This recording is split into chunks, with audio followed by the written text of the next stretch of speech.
потому что у нас отключают свет, а дома есть возможность. Итак, сегодня вы написали мне вопросы, сейчас я открою эти вопросы, также я постараюсь. Есть я. Также я постараюсь ответить не только на ваши вопросы, а провести еще и презентацию. Итак, начнем с вопросов. Сейчас я немножко увеличу размер. Итак, Зоя Чагарная. Андрей Андреевич, посоветуйте, как избавиться от сухости половых органов. Может, есть эзотерический метод. Есть смазка.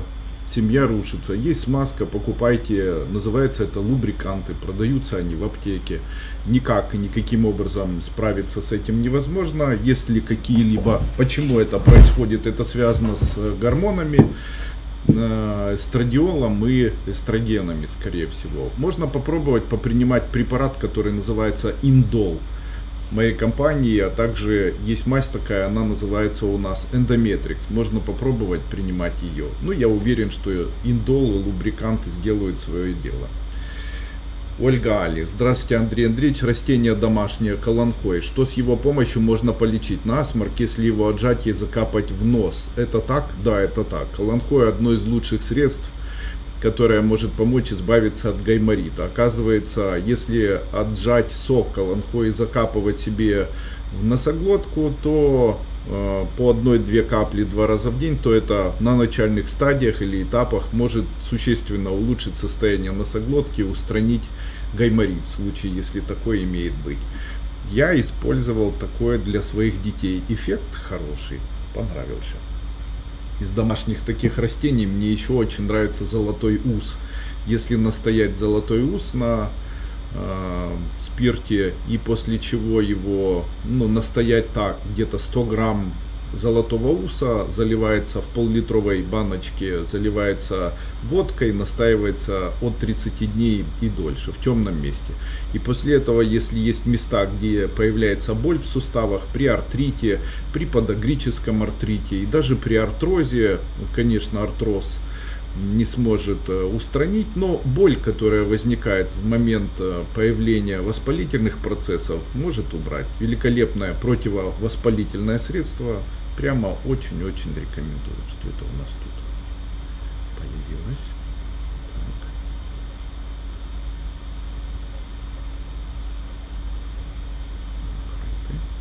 Все, теперь не мешай. Ирина, здравствуйте, Андрей Андреевич, у мужа камни в желчном пузыре, практику из ментального целительства делает, увеличена печень, подскажите, пожалуйста, чем полечить? Самый простой способ, не эзотерический, а обычный. Вообще вы должны знать, камни в желчном пузыре обычно появляются на фоне неплохо работающего желчного пузыря, а плохо работающего бинома или микрофлоры, правильно сказать, желудочно-кишечного тракта. Как только нарушается микрофлора желудочно-кишечного тракта, начинает происходить происшествие.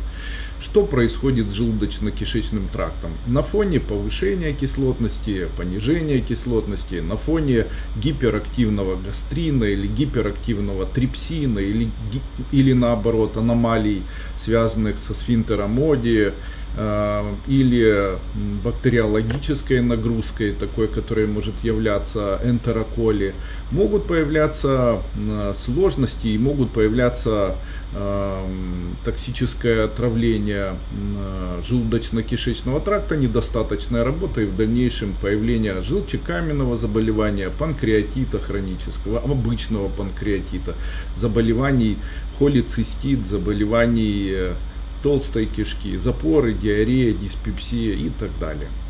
Ну и, конечно, эзофагиальный рефлюкс. Для того, чтобы устранить это все, включая дискинезию желчных протоков и возникновение желчекаменного заболевания, необходимо начинать с сорбентов. Я считаю, что применение сорбентов и применение обычной горячей воды, сейчас объясню, как ее принимать, способно устранить камни в желчном пузыре. Каким образом это все принимать необходимо? Итак, следуйте моей рекомендации. На протяжении дня принимайте лишь один мой препарат, который называется Силокс. По 2 таблетки 3 раза в день. Также на протяжении одного дня, каждые 2-3 часа, можно чаще, принимайте по 4, не более, глотков очень горячей воды, так, чтобы не обжечь себе ротовую полость. Выполняйте это на протяжении недели, после чего неделю делайте перерыв и увидите, что на протяжении недели отток желчи улучшится и общее состояние будет, ну, прям небо и земля. Ну, если такая возможность есть. Ольга Кнауп, шановний пане Андрію, підскажіть, будь ласка, в якій країні буде краще навчатися моїй дитині, в Україні, в Польщі чи в Німеччині? Ну, в Польщі краще, і в Німеччині краще. Да и в Украине вообще везде показали. Любую страну выбирайте, все будет хорошо. Наблюдение МОН-ИЗ. Здравствуйте, учитель. Когда мне лучше всего сделать операцию на ноге? Сейчас все, до 1 сентября, все дни хорошие, можете смело делать операцию. Здравствуйте, Андрей Андреевич, огромное спасибо за труды. Что посоветуете? У сына 21 год, после еды сильная отрыжка, тяжесть в желудке, сильная слабость, есть перегиб желчного пузыря. Отчасти это может быть связано с дискинезией желчных протоков, но слабость, да, слабость может появляться, очень похоже по описанию к заболеванию развивающегося эзофагиального рефлюкса. И, скорее всего, с пониженной кислотностью необходимо обязательно обратиться к гастроэнтерологу и все-таки обратить внимание, нет ли энтероколи, но вылечить можно. Каким образом и что необходимо делать? Первое. Принимайте мой экстракт, который называется экстракт железняка. Экстракт железняка. По одной таблетке 2-3 раза в день натощак. Второй препарат мурамидаза. Принимайте его, называется он у нас лизоцим экстра, по одной таблетке 3 раза в день. И третий препарат это силокс. По 2 таблетки 2 раза в день. Также обязательно любые ферменты из препаратов для поджелудочной, чтобы не было отрыжки, можно применять панкрисорб. Принимайте препарат панкрисорб по одной таблетке 3 раза в день. Кстати, великолепный препарат в случае, если есть вздутие, в случае, если есть тяжесть после приема пищи, усталость, я очень рекомендую применять данный препарат. Для открытия желчных протоков, ну, великолепный препарат Лунглин. Не знаю, сможете ли вы его принимать или нет, но очень рекомендую. Перегиб или неправильно, или деформация, правильно говорить, желчного пузыря на сегодняшний день есть у, наверное, 80% населения Земли. И, по моему мнению, это не является каким-то особенным заболеванием. И, как правило, я считаю, что это вообще не связано с заболеванием. Это происходит на фоне, как правило, очень долгого снижения кислотности желудка, особенно в нижнем отделе желудка и в верхнем отделе желудка, вернее, снижение кислотности, что приводит к попаданию в дальнейшем неформированию пепсина, увеличению гастрина, который проникает в двенадцатиперстную кишку, купирует выделение желчи и так далее. Ну и вот эти вещества, которые должны проходить через желудочно-кишечный тракт, часть этих веществ, особенно липиды, часть особенно холестерины, часть этих веществ, они вторично попадают в кровь и нагружают желчный пузырь. В чем разница желчных камней от камней почечных? Все устроено таким образом. Как правило, наши почки, они выводят приблизительно с мочевой кислотой, выводят приблизительно до 60% оксалатов. Также наша печень способна преобразовывать и выводить приблизительно до, ну, наверное, 91% липидов. Но есть одна особенность. Наш желудочно-кишечный тракт сам по себе способен выводить липиды, расщеплять липиды и, минуя печень, выводить их. То есть условно можно сказать, что через желчь, когда желчь выделяется в двенадцатиперстную кишку, часть липидов, которые находятся в 12-перстной кишке, должны выйти вместе с дефекацией. Этого очень часто не происходит на фоне того, что в организме произошел сбой. Он произошел как бактериальный сбой. Связано это с микробиотом вашего желудочно-кишечного тракта. И это привело к тому, что вторично эта желчь попадает в кровь и уже накапливается как желчные камни. И, как правило, это происходит на фоне не проблем желчного пузыря, а также не проблем нашей печени. Это происходит, как правило, при заболеваниях желудочно-кишечного тракта, при энтероколии, при заболеваниях любого токсического отравления желудочно-кишечного тракта. Это происходит, как правило, в затяжном таком периоде. Инициаторами этого всего могут быть и антибиотическое токсическое отравление. Это может быть там бактерии, не обязательно энтероколия, это может быть там бактерия протея, или это может быть стриптокок или стафилококк, и будь что вообще. Аденовирус, вирусные микозы и так далее. Все это может какое-то время находиться в нашем желудочно-кишечном тракте, после чего может создавать процессы токсического отравления. И такое токсическое отравление и воздействие, прежде всего, на бактерии нашего пищеварительной системы может угнетать эти бактерии и в дальнейшем приводить к тому, что липиды не выводятся, перистальтика снижается. Точно так же должны выводиться оксалаты через пищеварительный тракт. И этого тоже не проходит, они вторично попадают в кровь, после этого вторично фильтруются почками, но уже образуют камни. Таким образом, нагрузка на почки, нагрузка на печень и нагрузка на желчный пузырь увеличивается во много раз при неработающем банально желудочно-кишечном тракте. Но бесполезно чем-то активировать желудочно-кишечный тракт. Сделать это практически невозможно. Почему? Желудочно-кишечный тракт должен самостоятельно выбрать для себя свою систему восстановления микробиота, и для этого ему необходима помощь. Какая же может быть помощь? Единственной помощью для нашего желудочно-кишечного тракта являются сорбенты.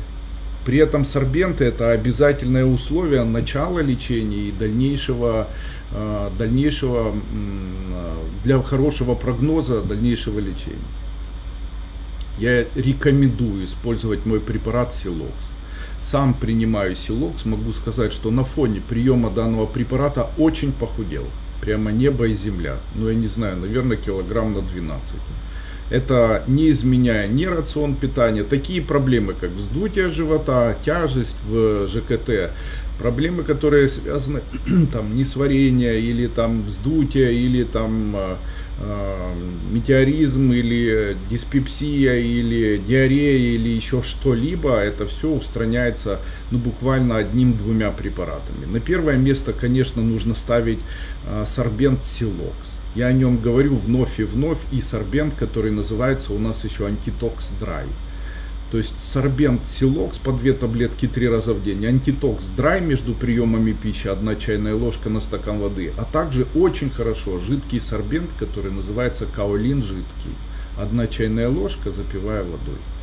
Таким образом, в случае, если нет диареи, таким образом очень улучшается общее состояние. Кстати, хочу особенно отметить для людей, у которых есть проблемы с запором, как правило, любая дискинезия рано или поздно может приводить к появлению запора. Почему это происходит? Так как не происходит ощелачивание ферментов в 12-перстной кишке, кислая пища при этом может проникать в тонкую кишку, и в дальнейшем кислая может заходить в толстую кишку и в слепую кишку, что приводит к тому, что ухудшается перистальтика, и пища становится твердой, появляются каловые такие твердые массы.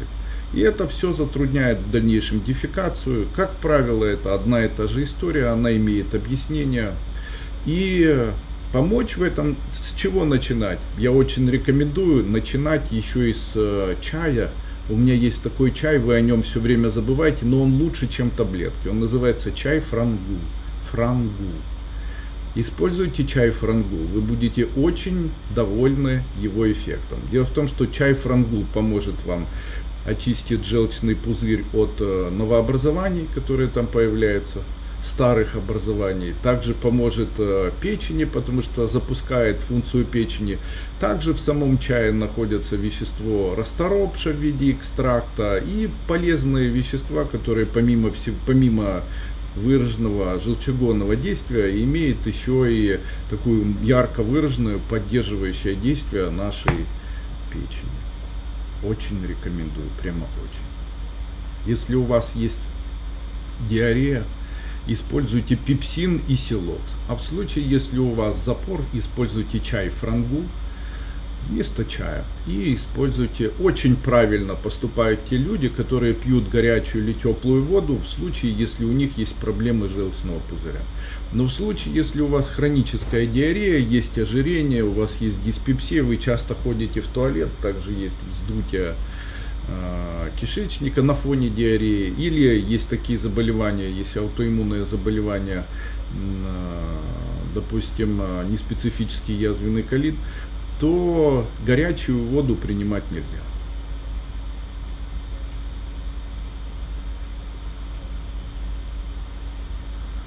Валентина. Доброго вечора, Андрій Андрійович. Підскажіть, будь ласка, як швидше відновити лівий колінний суглоб, рентген, гонартроз першого ступеню, пателобедрений артроз, вік 57 років. Дякую за вашу увагу до всіх нас. Я могу сказать, как человек, который занимается медициной, более уже, это с 2009 года, это сколько уже по времени занимаюсь медициной.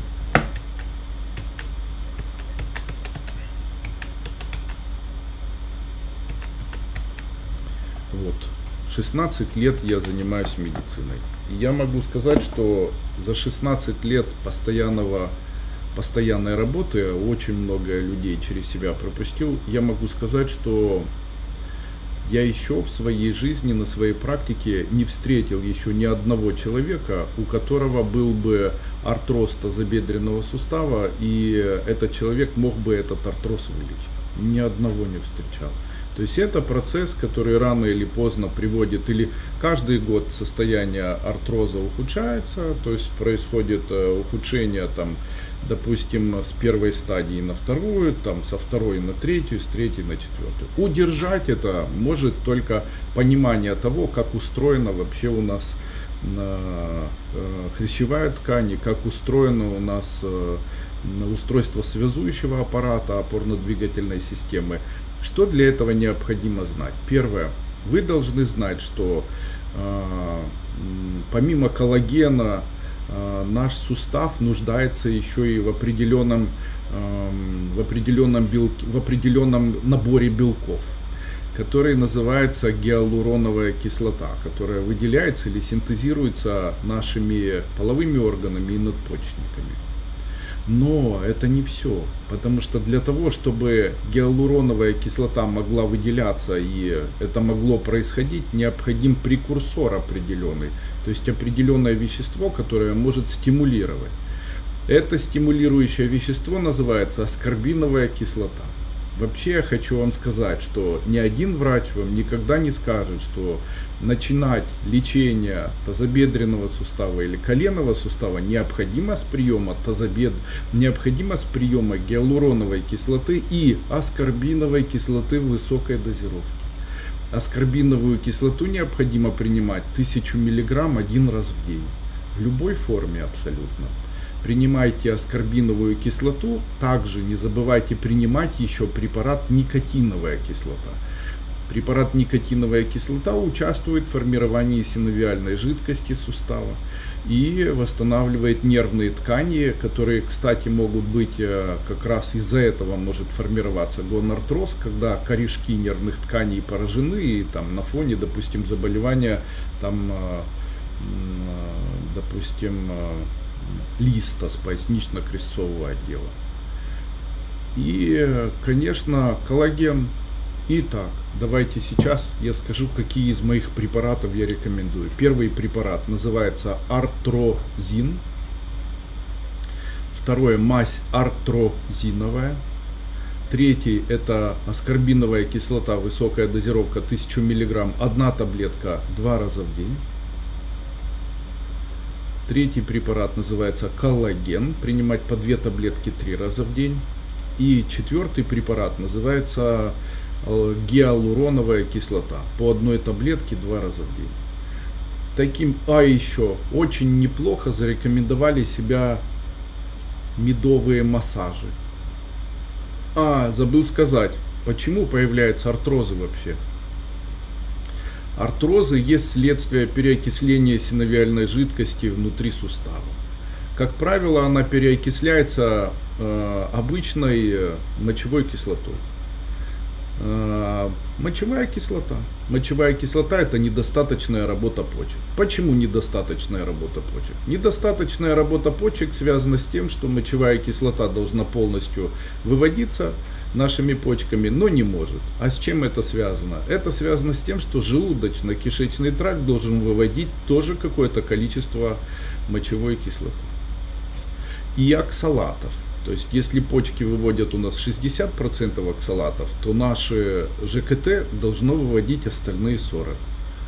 Если наш желчный пузырь вместе с печенью должны трансформировать, выводить и депонировать где-то 80% липидов, то наша 12-перстная кишка, она должна как бы не усваивать и не запускать в кровь по 2-му кругу, а выводить и устранять через желудочно-кишечный тракт остальную часть липидов. Что не происходит очень часто, не происходит. И это связано прежде всего с ЖКТ. Поэтому, ребята, перед тем, как начинаете заниматься самолечением и вообще лечением, обратите особое внимание на свой желудочно-кишечный тракт. Наблюдая за всеми заболеваниями, которыми болеет наша цивилизация, можно разделить все заболевания на 4. Это заболевания, которые возникают из-за сбоев микробиота желудочно-кишечного тракта. Это сбои иммунитета. Третье — это гормональные сбои какие-либо. И четвертое — это стрессы. В общем-то, собственно, там, где бактериально и микотические воздействия, будем относить это к заболеваниям, причинами, вернее, с которыми, по идее, должна справляться наша иммунная система, то есть иммунитет. Почему человек говорит: мне дайте препарат для иммунитета, иммунный стимулятор и так далее? Иммунитет человека очень сложно устроен, поэтому, по моему мнению, каких-то однозначных препаратов, которые могут стимулировать целую систему иммунитета, включая иммуноглобулины и заканчивая цитокины, все формы лейкоцитов. И я считаю, что такого что-то сверхмощного и такого нет. Такого понятия, его даже на сегодняшний день применять, мне кажется, не стоит. Вернемся все-таки к теме гонартроза и коленного суглоба и пателобедренного артроза. Попробуйте использовать мой препарат, который называется артрозин. Это смесь экстрактов разных растений и мазь, которая называется артрозиновая. Принимайте препарат для кишечника Силокс по 2 таблетки 2 раза в день. И принимайте гиалуроновую кислоту. И я думаю, что вот так в купе сублимированно вы сможете помочь своему организму. Здравствуйте, уважаемый Андрей Андреевич. Скажите, как избавиться от слизи? Чуть-чуть не понимаю я вас, что вы у меня спрашиваете, от слизи какой? Если вы имеете в виду аюрведу, где организм человека делится на 3 части, это наличие слизи, наличие виты, паты, питы, ваты и не помню третье, что флегма, и что-то из этого является слизью, то там говорят, что слизь появляется от того, что у человека появляется, человек ест холодящие фрукты и овощи, то есть человеку необходимо полностью отказаться от фруктов и овощей сырых. При этом для того, чтобы улучшить общее состояние, человек должен увеличивать количество употребления соли поваренной, ну и соды можно, как аналог соли.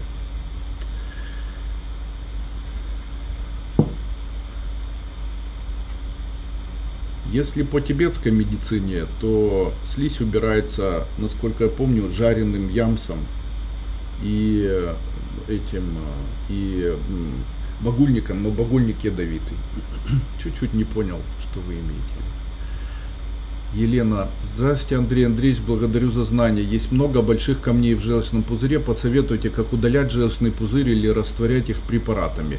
Вот сегодня я уже сказал, что необходимо делать. Не начинайте с желчного пузыря, начинайте с желудочно-кишечного тракта. Говорю это серьезно. Какие ступени должны быть по диагностике самостоятельной себя и что необходимо знать. Итак, первое и самое важное это определить, есть ли у вас диарея или есть ли у вас запор. В случае, если у вас есть диарея, то вам необходимо знать, что до момента, пока у вас будет частый жидкий стул, кстати, что я считаю еще диареей? Смотрите, у человека может быть нормальный стул, то есть вы на протяжении дня хорошо себя чувствуете, не ощущаете вздутия желудочно-кишечного тракта, нет у вас, по вашему мнению, брожения и, в общем-то, все хорошо. И стул у вас тоже, как вы считаете, 1 или 2 раза в день, но когда у вас происходит дефекация, то это похоже на выстрел, то есть у вас такое ощущение, как будто бух. Вот такое происходит, как будто одним махом все сразу как бы взорвалось. Это связано с понятием, которое называется синдром раздраженного кишечника. Даже если вы не верите в это.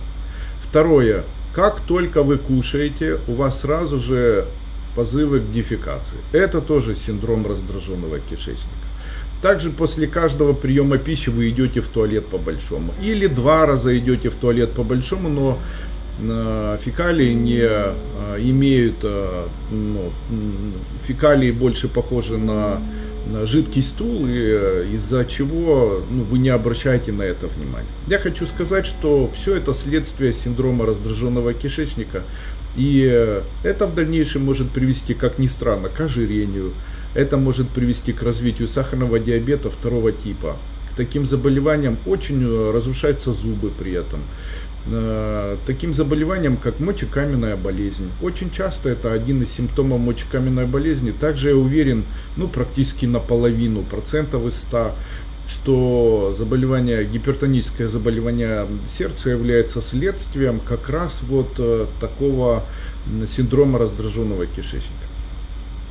Что необходимо делать? Необходимо 2 препарата. Один называется пепсин и второй называется силокс. Силокс принимать по 2 таблетки 3-4 раза в день и пепсин по 2 таблетки не менее 3 раз в день. Курс 60 дней при отсутствии алкоголя. Это очень важно. Если алкоголь принимаете, вот можно с этого момента начинать, любой алкоголь, любой. Дело в том, что воздействие пепсина, который человек принимает, он идет как бы по накопительной. И когда человек принимает алкоголь, то эти ростки, которые должны в дальнейшем быть или формировать пепсин в поджелудочной железе и в желудке, они не формируются и вновь разрушаются. Поэтому очень часто как раз применение алкоголя длительное время и приводит к тому, что пепсин не формируется. Для чего нужен пепсин? Пепсин сбраживает.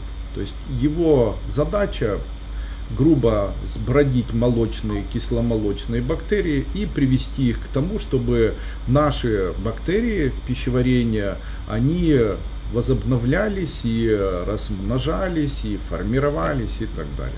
Также пепсин может помочь в расщеплении молочных белков. Знаете, это чуть-чуть уже другая тема. Тем не менее, если бы целью пепсина было сворачивание молочно-кислых белков, и нам бы его в таком большом количестве не было бы необходимости вырабатывать. А так он у нас вырабатывается настолько в большом количестве, Ну а у многих людей вырабатывается и даже в том случае, что они не употребляют ничего молочного.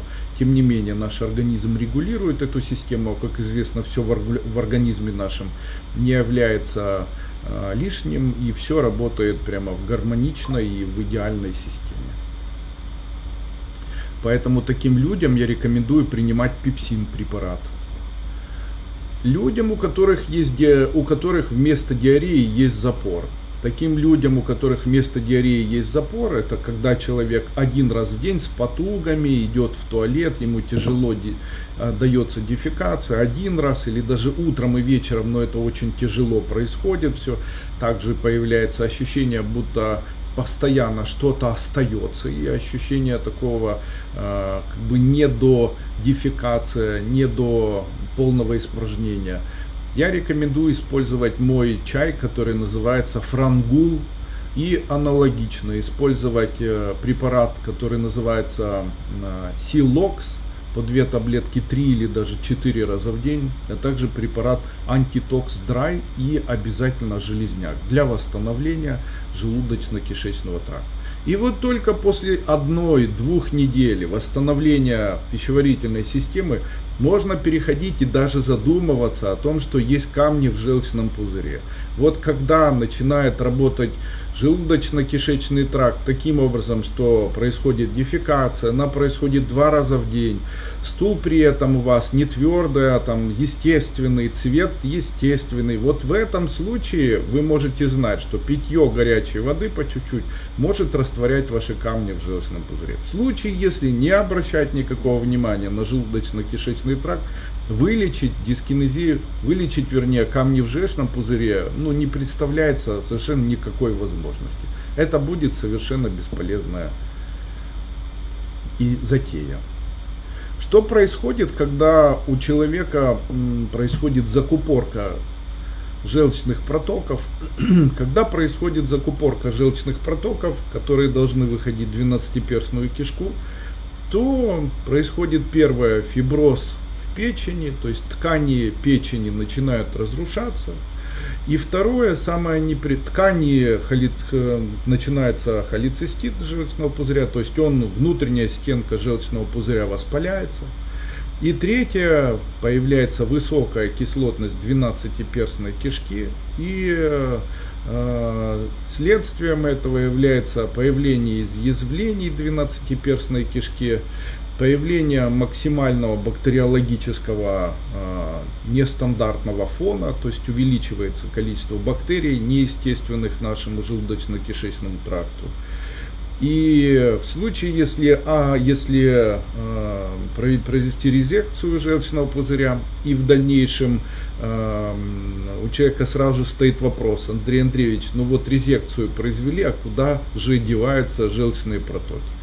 Желчные протоки остаются и напрямую из печени в 12-перстную кишку, минуя желчный пузырь, точно так же выделяется желчь через многочисленные протоки. Поэтому, когда человек говорит: вот раньше у меня был желчный пузырь, а сейчас идет напрямую в 12-перстную кишку, не стоит этого бояться, это совершенно нормальный процесс. Хоть так, все попадает именно в то место, в которое предварительно было природой задумано. Поэтому не стоит бояться ни операций никаких, ничего в этом страшного нет. Опять же, хочу сказать вам, что, по моему мнению, вот прямо в большинстве своем проблемы желчного пузыря, как показала практика и длительное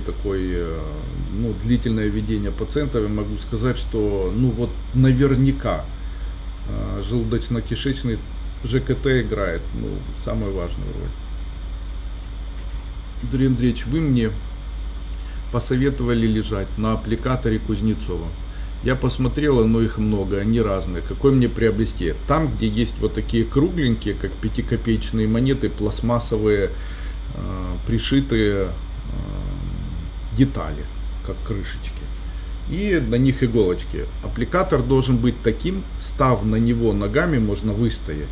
А есть такие, которые сделаны из игл, прям металлических, медных, вот такие не подходят вообще. И На всю спину покупайте, такой большой. И покупайте такой, чтобы был на поролоне, чтобы не очень твердый был. Ложите его не на пол, а ложите его на кровать, ложитесь на него. Ирина Клименко. Андрей Андреевич, расскажите, что делать у сына, нервный тик глаза, очень долго ничего не помогает. Может, блефароспазм формируется. Почему появляется блефароспазм? Наблюдая за людьми, у которых появляется блефароспазм, как правило, у всех я замечал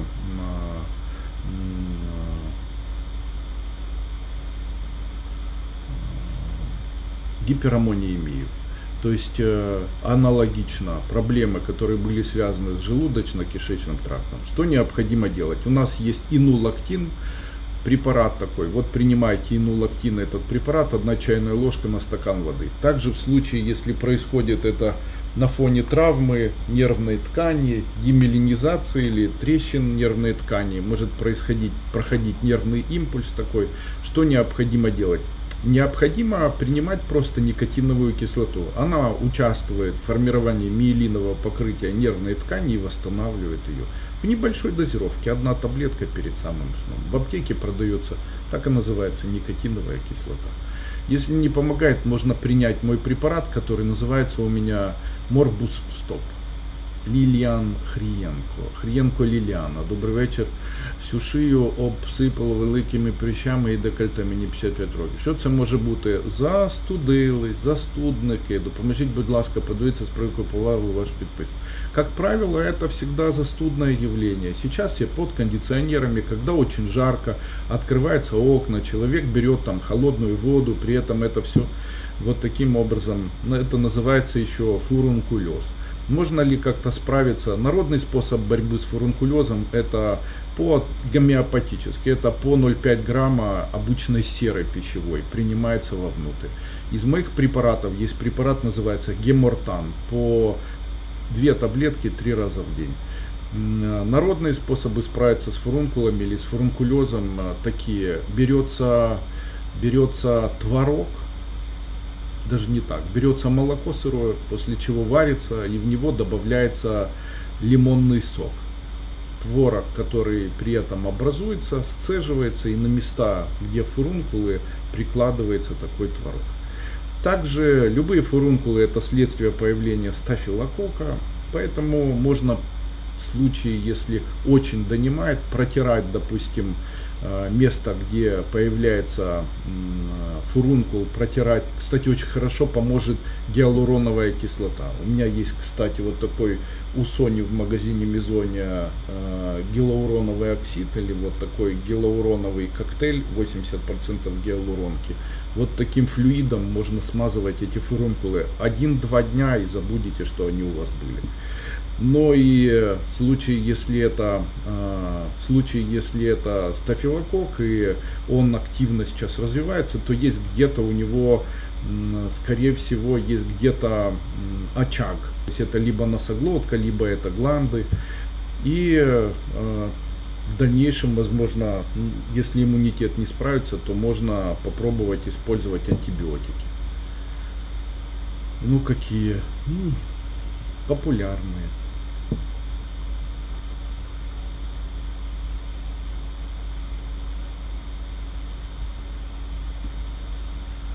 Вікторія Носик. Андрій Андрійович, добрий день. Підскажіть, будь ласка, підвищений тиск в очах, крім крапель, чим можна вилікувати? Дякую. Нужно для себя определиться, какое заболевание вы собираетесь лечить. То есть, если у вас глаукома, если есть, то она какая? Их там разные виды есть. Краеугольная или какая-либо еще. Если это дистрофия, макулодистрофия, то лечить ее необходимо препаратами. У нас был очень хороший препарат такой. У нас сейчас, кстати, есть капли для глаз, называется Optimex. И таблетки, которые называются, у меня есть таблетки, называются глаукаминовые, глаукамин. Вот ими необходимо пробовать лечить это. По 2 таблетки 3 раза в день. И кверцетин и рутин еще можно принимать. Кверцетин и рутин по 1 таблетке 2 раза в день. Какие есть народные способы? Самый простой народный способ, такой очень нестандартный, это прикладывание к векам, к закрытым глазам, предварительно разжеванной солью, черный ржаной хлеб. Его необходимо разжевать и положить на глазки, на левый глаз и на правый, и положить салфетку. Ну и где-то там от 7 до 10 минут полежать. Ну, как это работает, я не знаю, но эффект правда есть. Соленые салфетки прикладывают при высоком глазном давлении. Присыпают даже порошком из сахара. Берут из сахарного песка, делают более мелкую фракцию и присыпают пудрой, сахарной пудрой, припудривают глаза.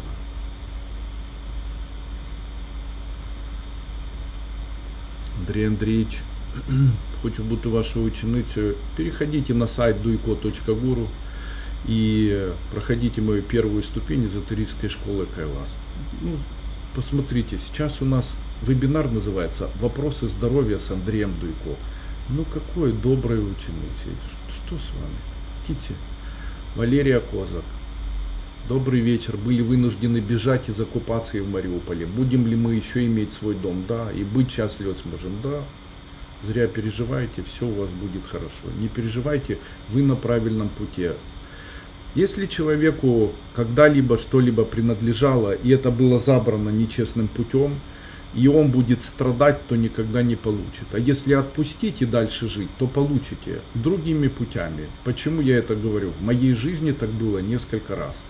Когда ты переживаешь, борешься, всем рассказываешь, ничего не получишь. Когда отпускаешь, говоришь, все, свою судьбу в руки Богу, вот пусть он хозяин моей судьбы, пусть судьба, значит, жить как вот я живу, значит, так и проживу.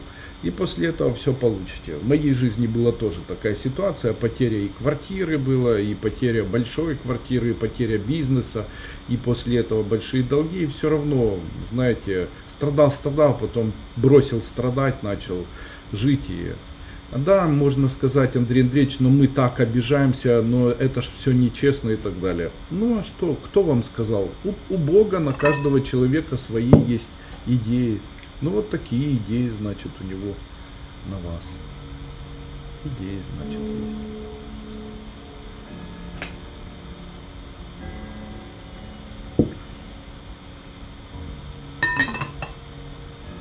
Марія, підскажіть, будь ласка, як вилікувати щитовидну залізу і позбутися поліпової кисти на яичниках? А вы знаете, что это одно и то же, или очень часто заболевания, которые идут руку об руку?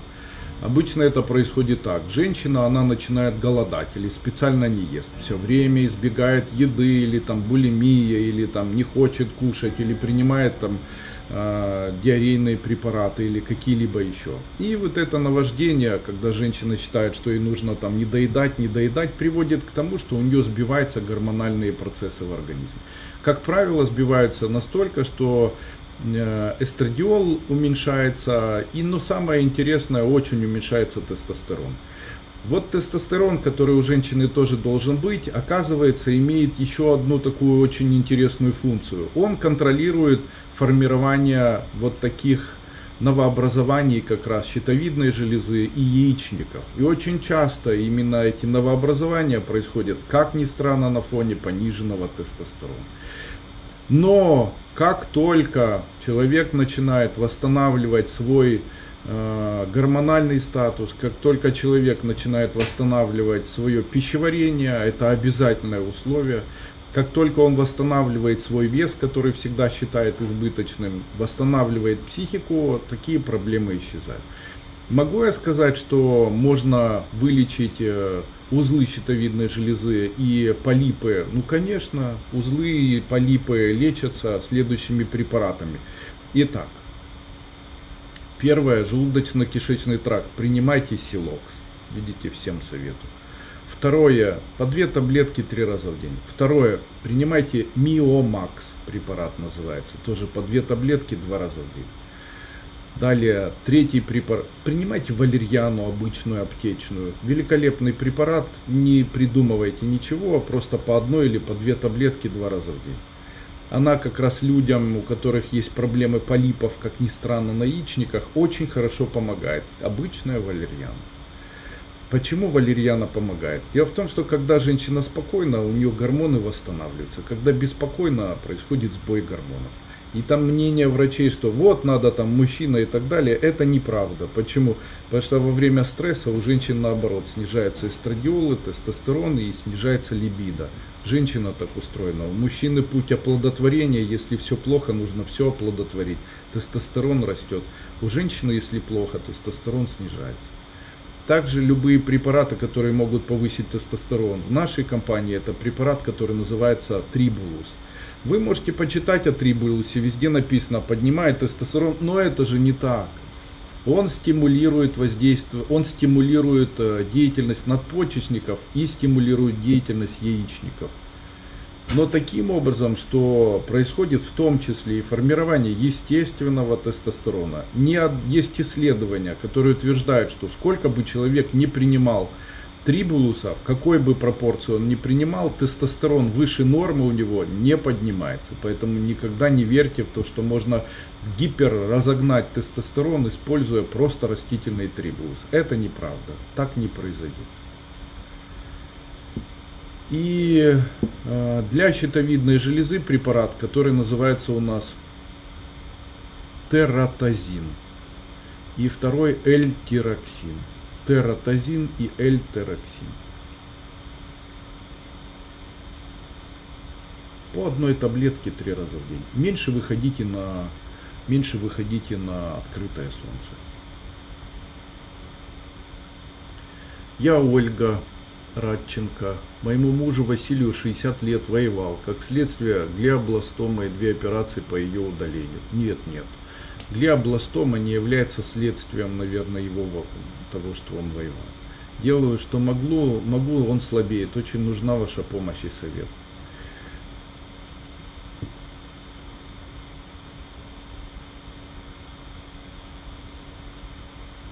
Ну, я не помогу ему. Я не знаю, как ему можно помочь. Я, скорее всего, не помогу. Попробуйте мне написать в Telegram, я отвечу вам, но ничего не обещаю. Наталья Петгирна. Здравствуйте, дорогой Андрей Андреевич. Пожалуйста, у папы снижается гемоглобин. Чем можно помочь ему? 63 года. Есть у меня препарат, называется Гемонем.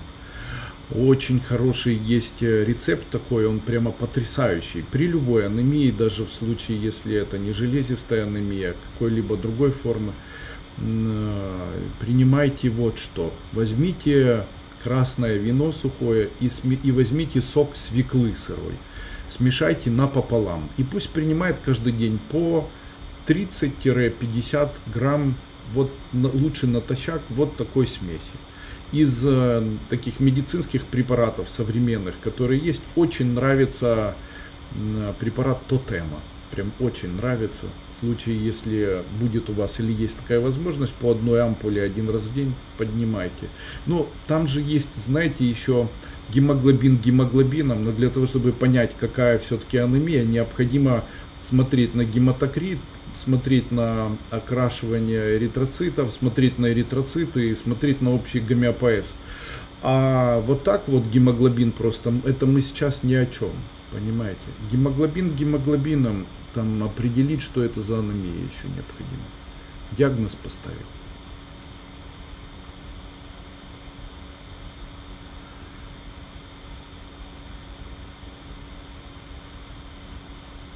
Вікторія Гаєвська. Добрий вечір, Андрій Андрійович. Скажіть, будь ласка, чи можу я надіятися на довготривалу ремісію множинної мієломи після трансплантації кісткового мозку? Не можу сказати. Я не знаю. Я не можу пророкувати вам і чогось там казати, не маю на це права. І це повинен був казати вам лікар, який вам взагалі пропонував цю імплантацію і так далі. Тут же багато є таких нюансів, там адаптація, толерантність і там дуже багато всього, знаєте. Потрібно дивитись на кров, потрібно дуже потрібно там дуже всього знати і дуже слідкувати за здоров'ям. Від чого це? Це радіація. Що потрібно знати? Потрібно виводити радіацію, бо надалі може мієлома проявлятися. Яким чином? Є такі препарати, які виводять радіацію. З таких препаратів на перше місце потрібно ставити препарат ЕМА моєї компанії. 1 чайная ложка, можно с водой, можно без, 1, 2 или даже 3 раза в день. Также есть великолепные такие 3 препарата, которые доказали свою активность как раз по идее при лечении как раз миелом и миелоподобных карцином.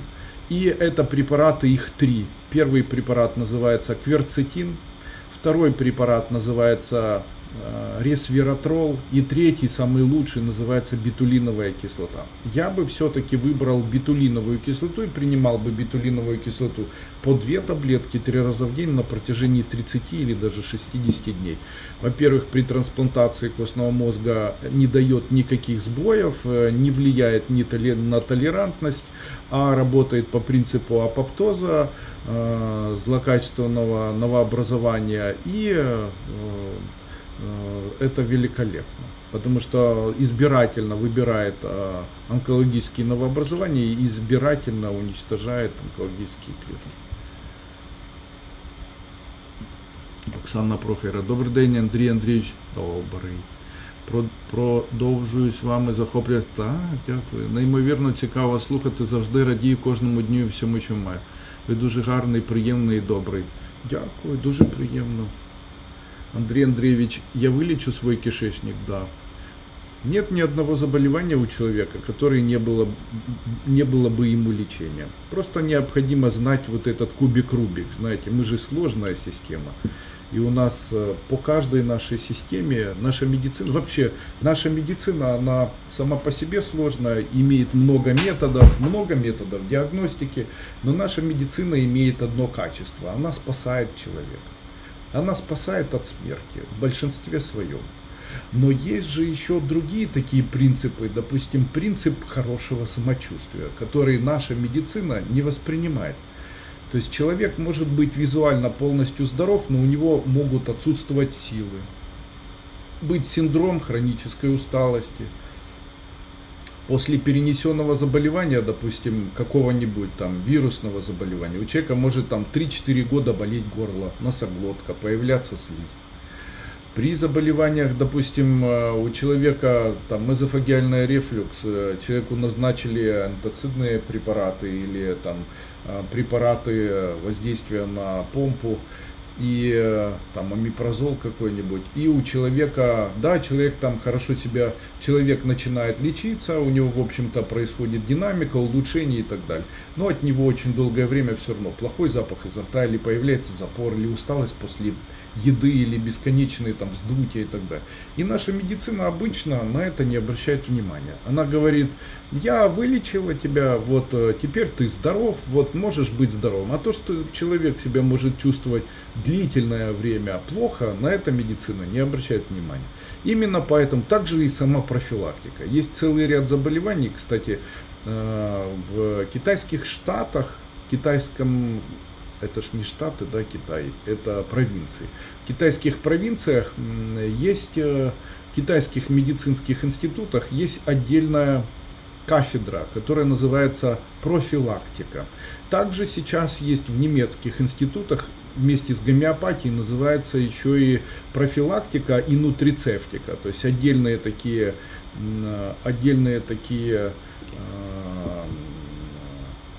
обучающие курсы, где обучают таких специалистов в этой области. Наша медицина не рассматривает ни профилактику, ну, реабилитацию еще как бы так себе.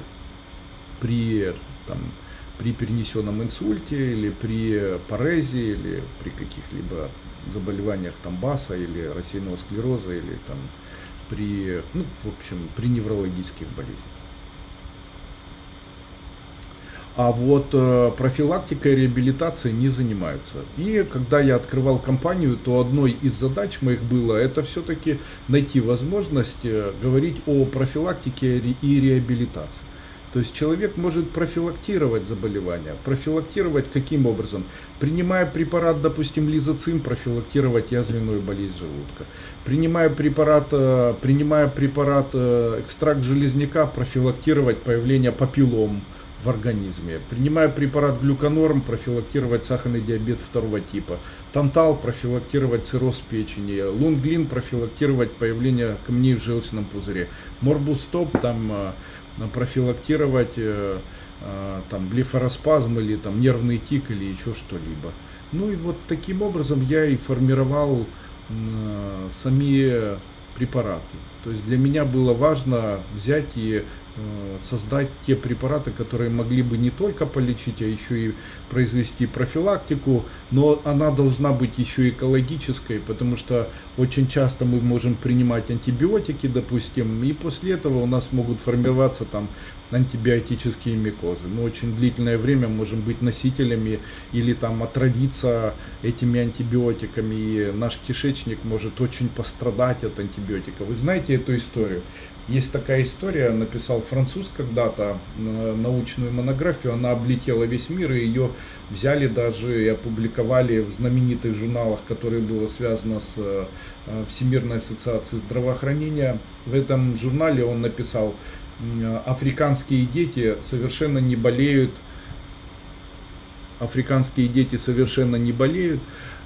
и не болеют вирусами, и не болеют заболеваниями гинекологическими, и не болеют заболеваниями там еще чем-то. И вот он взял 4 страны: это Алжир, Уганда, я не помню какие, Эфиопия, по-моему, Египет. И взял эти 4 страны и провел исследования, где оказалось, что у многих из-за бедности не хватает денег для того, чтобы мыть руки. И вот он сказал, в этих странах дети не болеют и болеют меньше, и очень тяжелых заболеваний у этих детей нет. При этом у взрослых тоже заболеваний меньше и так далее. И он даже написал книгу «Не мойте руки» или «Зачем мы моем руки», где сказал, что вот если бы все знали, что мыть руки не нужно так часто, а французские дети моют руки по 3 раза или там по 4 раза на протяжении дня. И вот он выдвинул гипотезу как бы естественного загрязнения человека, полезного загрязнения, как он высказался в этой книге, что некоторые бактериологические нагрузки, они просто необходимы человеку. Он там пример делает и говорит, что был малыш, который вот, если у малыша что-то падает на пол, то у него при формировании его микробиота желудочно-кишечного тракта формируется своя собственная система, которой он потом в дальнейшем всю жизнь пользуется. Поэтому этому ребенку не нужно мыть руки и так далее. Это нашло большой отклик, было распопуляризировано, но дело в том, что он не заметил самого объективного во всем. А самое объективное заключается вот в чем. Франция на сегодняшний день находится на 1-м месте при лечении абсолютно любых заболеваний антибиотиками. Франция на 1-м месте в мире по употреблению антибиотиков. В любом возрасте все заболевания сразу же используют антибиотики. В отличие от Италии, Испании, Германии, Евросоюза, где назначают такую щадящую терапию с аскорбиновой кислотой, могут назначить еще гормональные стероидные препараты, такие несложные, в очень маленькой дозировке для усиления иммунитета и так далее. И там совершенно по-другому относятся к самим заболеваниям. Во Франции на это не обращают внимания, там сразу назначают с 1-го дня тяжелейшие антибиотики и так далее. Конечно же, Франция на сегодняшний день это страна, которая лидирует по заболеваниям ЖКТ, по заболеваниям сердца, по заболеваниям атеросклероз, по заболеваниям онкологии ЖКТ, миелом и так далее. То есть, видите, а Африка нет. Почему? И у них нет денег использовать антибиотики.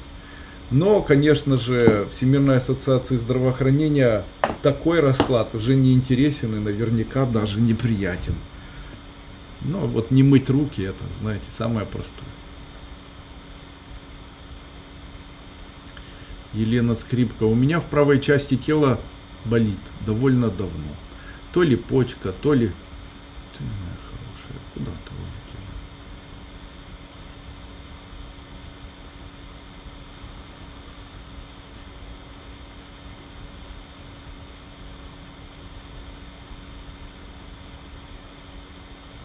У меня от повышенного давления в глазах есть хороший препарат, Джолкар называется. Принимайте его, очень хороший. Вообще очень хороший препарат Джолкар, еще и для тех, у кого онкология.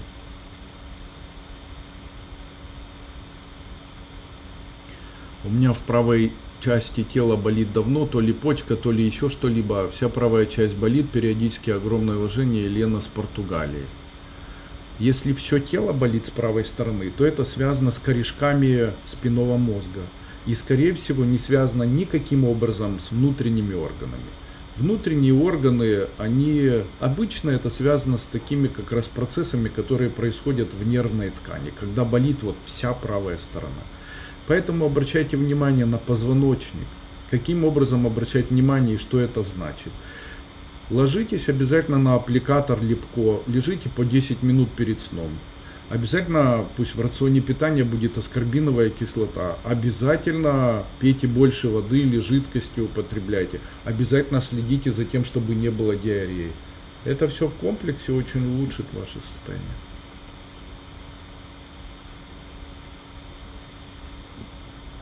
Еріка Велика, розкажіть, будь ласка, як проявляються симптоми сердечних захворювань. Стеноз аорти, коли проявляется, дякую. Стеноз аорты, как правило, является следствием атеросклероза. Каким образом это развивается? Как правило, это выглядит, есть несколько таких парадоксальных гипотез. Одна из таких, наверное, есть медицинские гипотезы, об этом всем можно почитать прямо вот на любом сайте. Но вот мое мнение, оно приблизительно вот так звучит. Смотрите, когда человек живет, интима самого сосуда, она состоит из гладкого покрытия. Оно похоже на миелиновое покрытие. Такое миелиновое покрытие, как бы миелиновое покрытие. Такое миелиновое покрытие, оно растрескивается, и на этом фоне появляются бляшки или кальциевые, появляется такой появляется микронекроз, и появляется фиброз, микронекроз, и там появляется бляшечка. На фоне чего это происходит? Это, как правило, происходит на фоне того, что у человека мегастресс. Почему мегастресс? В момент того, когда у человека появляется мегастресс, то у него спазмируются сосуды. Почему? Дело в том, что во время алкоголя выделяется адреналин, во время стресса выделяется адреналин. А особенность адреналина заключается в том, что он имеет высокую проникательную способность и спазмирует сосуды. При этом сосуды за счет спазма, спазм называется кастрикцией или вазокастрикцией, происходит сильнейшее спазмирование сосудов, многократное спазмирование сосудов. При этом большие сосуды или средние сосуды вынуждены расширяться. Происходит нагрузка и внутреннее разрушение. Таким образом происходит у нас, и виноват в этом, как правило, стресс и адреналин. Когда адреналин выделяется? Во время стресса, во время высокой кислотности и во время выделения гастрина. Понятно? То есть, если у вас стресс, происходит спазмирование сосудов. Если у вас недосыпание в ночь, то спазмирование сосудов может идти по принципу уже дистоническому. В случае, если вы пьете алкоголь, то спазмирование сосудов. В случае, если вы не досыпаете, спазмирование сосудов. Что может помочь? Вазодилататоры. Какие еще вазодилататоры? Первое – окситоцин. Можно принимать окситоцин перорально.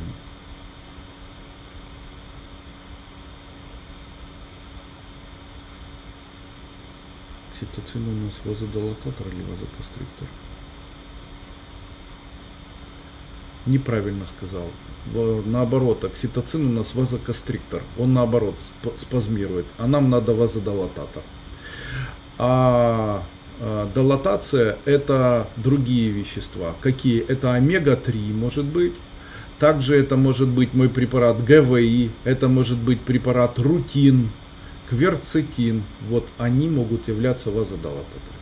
А еще тибетская медицина говорит, что если у человека появляется стеноз или окклюзия, если появляются какие-то проблемы с сосудами, то у человека не хватает жидкости, воды.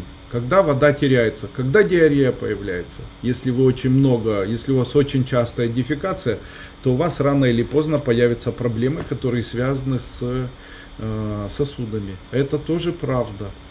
Поэтому человек, который имеет проблемы с сосудами, должен знать, видимо, он пьет достаточное количество воды, и даже воды этой вам хватает, просто она почему-то не усваивается. А почему не усваивается? Она, видимо, не усваивается из-за того, что происходит раздражение желудка, особенно нижней его доли, и происходит быстрое испорожнение или опорожнение ЖКТ и в дальнейшем уменьшение жидкости.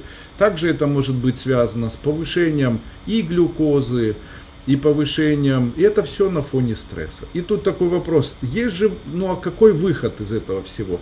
Первое, обращайте внимание на микробиот ЖКТ. Второе, обязательно принимайте сорбенты для ЖКТ, это обязательное условие, кто бы вам что ни говорил. Третье, пейте, когда принимаете сорбенты, много водички, так чтобы у вас на протяжении дня было от 1 литра и больше воды. 1-1,5 литра, по чуть-чуть. Не нужно ни горячую, никакую, ничего, просто водичку. Какие симптомы заболеваний таких? Первое, это усталость. Внезапная усталость, ощущение жара в груди с левой стороны или ощущение жара в шее с левой стороны или с правой стороны, ощущение давящей боли в одной из точек, которые находятся у нас в загрудинной плоскости, ощущение, будто болит под одним местом. Дальше боль под левой лопаткой, это сердце увеличивается в объеме. Боль под правой лопаткой, это может говорить о том, что легкое увеличивается и кровонаполнение легких увеличивается, потому что не увеличивается объем малого круга кровообращения, за счет этого легкое находится в таком критическом состоянии. Ощущение покашливания в сидящем положении, невозможность спать, кашель перед сном. При этом во время кашляния у человека могут появляться такая пена. Ой, что это здесь произошло? Хорошо. Куда-то исчез чат.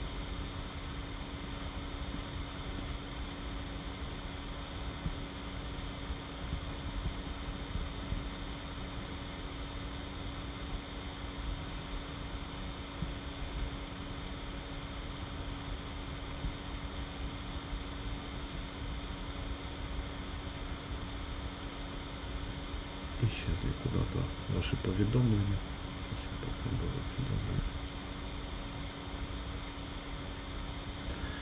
И может говорить о том, что у вас есть снижение артериального давления, кашель такой, может говорить о сердечной астме.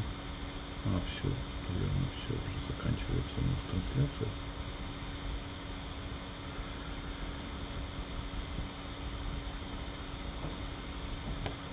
К сожалению, какая-то идет поломочка, но я все-таки закончу. Так вот, уважаемые друзья, к сожалению, сейчас пропал чат и есть какая-то поломка, я так понял, с ОБС. Это связано с перепадами напряжения, видимо, выключается Wi-Fi и так далее. Я хочу вас попросить, прямо сейчас обязательно оставьте ваши вопросы в виде комментариев под данным чатом. И я помогу вам после этого, напишу и куда обратиться, и как лечиться, и с чего начинать, и что делать. С удовольствием это сделаю. Поэтому, к сожалению, буду вынужден сейчас этот чат заканчивать. У нас исчезает интернет. В случае, если у вас возникла сейчас идея приобрести препараты моей компании, я оставлю ссылку под данным видео, по которой вы сможете перейти, задать свой вопрос, а также написать мне письмо или приобрести напрямую мои препараты.